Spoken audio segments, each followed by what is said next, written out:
Pessoal, vamos lá. Vamos ver essa parte de gráficos, tá? Gráficos. Só que essa parte, ela é mais assim autoexplicativa. É basicamente para vocês reconhecerem os tipos de gráfico que nós temos em estatística, tá? Por exemplo, o primeiro tipo de gráfico que nós temos, que nós trabalhamos em estatística, é o chamado gráficos em barras. Gráficos em barras. São aqueles em que os valores numéricos dos dados de um fenômeno, quer dizer, você está pesquisando qualquer coisa, né? Enfim, um fenômeno qualquer, idade de pessoas, grau de escolaridade, o que seja, são representados por retângulos dispostos na horizontal, em barras, como está aqui. Por exemplo, foi feita uma pesquisa estatística sobre o desempenho em matemática de um grupo de alunos, enfim. Então você pegou esses dados, esses grupos de alunos, né? Separou em desempenho ruim, regular, bom e ótimo, e viu que 25% dos alunos tem um desempenho ótimo, 35% de desempenho bom, 25% regular e 15% do total de alunos teriam um desempenho ruim, né? Beleza? Ok? Então você criou um gráfico em barras. Show de bola? Então, isso aí foi um mero exemplo, desempenho matemático. Então é uma maneira de você visualizar os dados estatísticos através de um gráfico em barras. É bom você reconhecer isso, você saber que esse gráfico existe. É o primeiro gráfico, tipo de gráfico que nós temos em estatísticas para representar um fenômeno, ou seja, a sua pesquisa estatística, no caso aqui um desempenho em matemática. Tá bom? Show de bola? Bom, nós temos o gráfico em colunas. São aqueles em que os valores numéricos dos dados de um fenômeno são representados por retângulos dispostos na vertical. Exemplo, mesmo gráfico de desempenho em matemática, note que esse gráfico, esse fenômeno, né, desempenho em matemática, eu poderia colocá-lo na forma de um gráfico em barras ou um gráfico em colunas. Note que o desempenho ruim é 15%, num gráfico em colunas. Num gráfico em barras, também 15%. O desempenho regular em barra é 25%. Em coluna, a mesma coisa, regular 25%. Bom, 35%, ótimo, 25% em gráfico em colunas.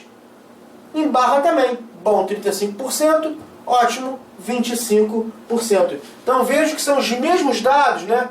O mesmo fenômeno. Então o mesmo fenômeno, no caso aqui de desempenho matemático, você pode representar em barras ou em colunas. Está retratando a mesma coisa. Qual que é o melhor? Gente, é difícil dizer. Depende do pesquisador lá no momento, do que ele quer, da maneira que ele se sente mais confortável em representar, né? Mas que os dois gráficos vão representar a mesma coisa, vão. Você pode ver que pela altura, né, do retângulo em colunas ou pelo comprimento do retângulo em barras, indica um maior percentual. Um menor comprimento em barras ou uma menor altura em colunas indica um menor percentual. Então, pelo tamanho do retângulo, né, você consegue ver aquele de percentual maior ou menor. Então, visualmente, você tem uma ideia do que está acontecendo em relação a esse fenômeno que você está pesquisando, no caso aqui, desempenho em matemática. Você poderia pegar esse desempenho em matemática e colocá-lo também chamado em gráfico em setores, ou gráfico em pizza, ou gráfico, pode anotar aí, em pizza, também é chamado, tá? Gráfico em setores ou gráfico em pizza, às vezes na prova aparece essa nomenclatura. São aqueles em forma de círculo, beleza? Tá vendo aí? Em que cada setor é essa partezinha aqui, né, que está com cores diferentes, chamado setor circular, em que cada setor ou em cada setor circular possui um ângulo proporcional ao dado que representa. Então veja que naquele desempenho em matemática, o desempenho bom era 35%, né, o regular 25%, o ruim 15% e ótimo 25%.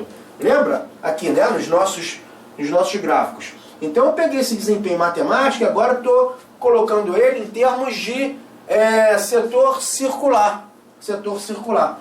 Cuidado só, que aqui pode ter uma continha que às vezes a prova pode pedir para você, que é o seguinte, ó. Cada setor possui um ângulo proporcional ao dado que representa, ou seja, proporcional ao percentual que ele representa. Então, por exemplo, o círculo todo corresponde a 360 graus, né? Então a gente pode dizer assim, ó, que 360 graus, deixa eu até colocar outra cor aqui, nós podemos dizer que 360 graus corresponde a 100%. Né? 360 graus corresponde a 100%. Ora, então, essa área aqui, né, esse setor circular de 25% corresponde a que ângulo? Né? A que ângulo? Tem que ser um ângulo proporcional a 25%. Ora, então x corresponde a 25%. Beleza? Então 360 graus é 100%. E 25% seria o quê? O x vai ser igual a regrinha de 3. Ó, 360 vezes 25 dividido por 100. Corta esse zero com esse zero. Então é isso que você tem que tomar cuidado. Tá? Então você vai fazer 36 vezes 25 dividido por 10. Essa é a conta que você vai fazer. Tá bom? 36 vezes 25, 900, né? Dividido por 10, 90 graus. Então esse ângulo aqui seria de 90 graus. 90 graus. Tá? Vamos pegar um outro aqui também, né? 90 graus, 25% aqui também, 90 graus. 15% seria o quê? 15%. Só colocar aqui, ó. 360 é 100%, 15% é x. Então aqui o x vai ficar 360 vezes 15 dividido por 100. Corta esse zero com esse zero. Então agora vai ser 36 vezes 15 dividido por 10. 54 graus. Então 15% significaria aqui 54 graus. Tá? 54 graus. Beleza? Ok? Então com isso você consegue ver o ângulo associado a esse percentual, que é proporcional. Bastando você saber que 360 graus é 100%. Aí 15% é x, 35% é x, 17% é x. Então, para cada percentual, você vai ter um ângulo correspondente. Por isso que ele diz aqui que cada setor possui um ângulo proporcional ao dado que representa. Ou seja, possui um ângulo proporcional ao percentual que está sendo representado. Ok? Então, só cuidado com essa continha aí, nesse caso aqui do gráfico em setores, ou chamado gráfico em pizza, né? Que, claro, a forma de uma pizza, aqui seriam as fatias da pizza. Beleza. Bom, um gráfico importante, né? E aí em prova o que você seria assim, um gráfico, posso até dizer mais importante em termos de prova, é o histograma. O histograma são gráficos em colunas justapostas, quer dizer, coladas, né? Nós já vimos isso, o histograma, lá em distribuição de frequência. Então, exemplo de um histograma, por exemplo, ocorrências, por exemplo, peso, idade, sei lá, o que seja. Então, aqui você tem as ocorrências, ou você teria aqui, sei lá, vamos entre 0 e 5, vamos chutar, sei lá, 2 pessoas, né, tem um peso X aí, o que seja, 5 pessoas, 9 pessoas, 12 pessoas e por aí vai.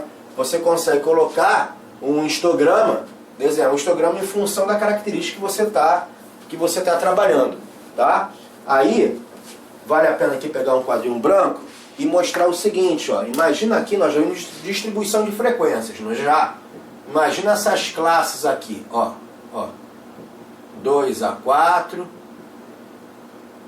4 a 6, 6 a 8, 8 a 10, 10 a 12, né? Aqui são as classes. E aqui a frequência absoluta simples, 2, 5, 8, 3 e 1.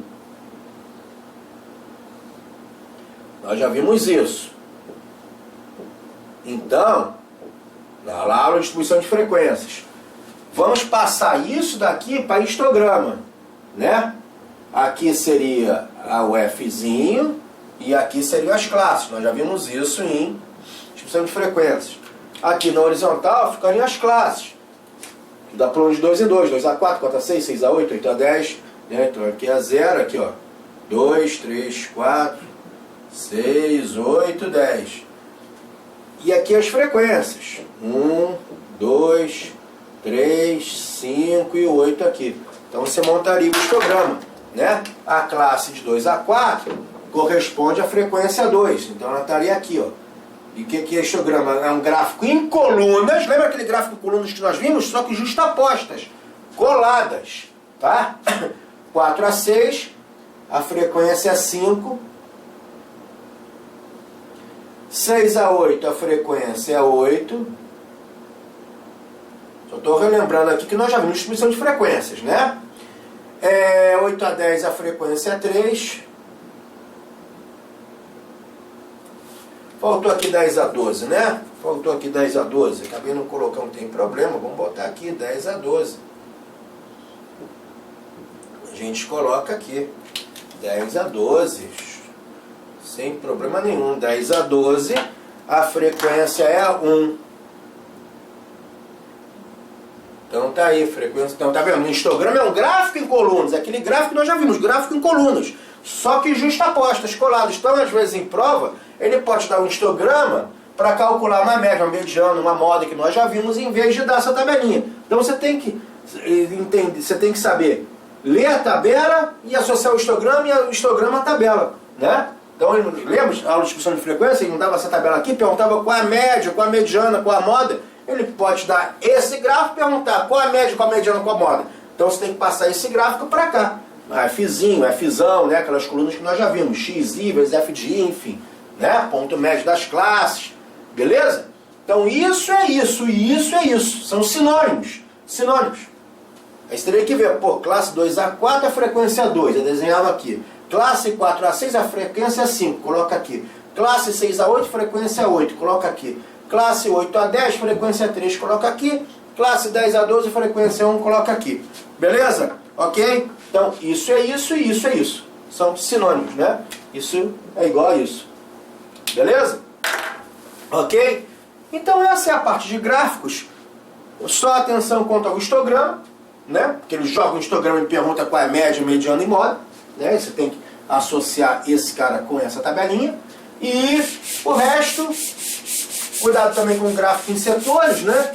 Porque gráfico em setores tem aquela parte da... Pode ter que fazer uma continha, perguntar o percentual associado ao ângulo, né? 360 graus, é 100%, acabou. Você mata essas questõezinhas de ângulo e associado a percentagem, tá? Num gráfico em setores. Show de bola? Então isso aí é a parte de gráficos, são esses gráficos que realmente você tem que saber em estatística. E vamos seguindo!